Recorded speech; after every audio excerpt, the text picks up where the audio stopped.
अलंकार का जो शाब्दिक अर्थ होता है वो आभूषण होता है, अलंकार का जो शाब्दिक अर्थ होता है वो गहना होता है। अलंकार होते हैं ये क्या करते हैं, सजावट का जो सामान है वो सजावट के सामान को क्या कहा जाता है, अलंकार कहा जाता है।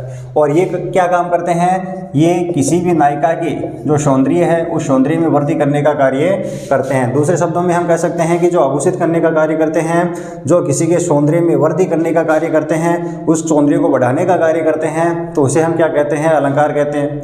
लेकिन जब बात की जाए अलंकार्य की, तो अलंकार्य हम किसे कहेंगे, जिसे आभूषित किया जाता है उसे हम क्या कहेंगे, अलंकार्य कहेंगे। तो इसके एक उदाहरण के द्वारा हम समझने का प्रयास करेंगे कि मान लीजिए कोई नायिका है और उस नायिका ने अपने शरीर के ऊपर, अपने तन के ऊपर बहुत सारे जो गहने हैं, जो वस्त्राभूषण है वो धारण कर रखे हैं। तो उस नायिका के द्वारा धारण किए गए जो आभूषण है, जो गहने हैं, जो वस्त्राभूषण है, ये उस नायिका के सौंदर्य में वृद्धि करने का कार्य करेंगे। और वृद्धि करने का कार्य करेंगे इसका मतलब एक तत्व क्या कहलाएंगे, अलंकार कहलाएंगे। जो क्या होते हैं, उसके बाहरी अंग होते हैं जो बाहरी सौंदर्य में वृद्धि करने का कार्य करते हैं। तो हम इसको ऐसे भी कह सकते हैं कि जो अलंकार होता है वो काव्य का कौन सा तत्व होता है, बाह्य तत्व होता है। दूसरे शब्दों में हम यदि बात की जाए तो अलंकार्य की, तो जो अलंकार्य जो होते हैं, ये अलंकार्य जिसे आभूषित किया जाता है या जिसकी सुंदरता में वृद्धि की जाती है उसे हम क्या कहते हैं, अलंकार्य कहते हैं। यहाँ पर हमने देखा कि ये जो अलंकार, जो आभूषण है, ये नायिका के सौंदर्य को बढ़ा रहे हैं। तो ये जो आभूषण है, ये आभूषण क्या कहलाएंगे,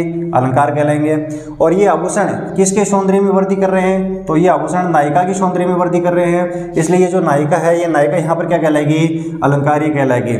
तो ये जानकारी आपको कैसे लगी, यदि जानकारी आपको अच्छी लगी है तो इस वीडियो को ज़्यादा से ज़्यादा लाइक करें, शेयर करें, सब्सक्राइब करें और हमारे चैनल के साथ जुड़े रहें, ताकि ज़्यादा से ज़्यादा ऐसे ही जो वीडियो हैं, ऐसी जो रोचक जानकारी है, इस प्रकार के जो सूक्ष्म मंत्र हैं वो आपको ज़्यादा से ज़्यादा देखने को मिले। आप सभी विद्यार्थियों का धन्यवाद।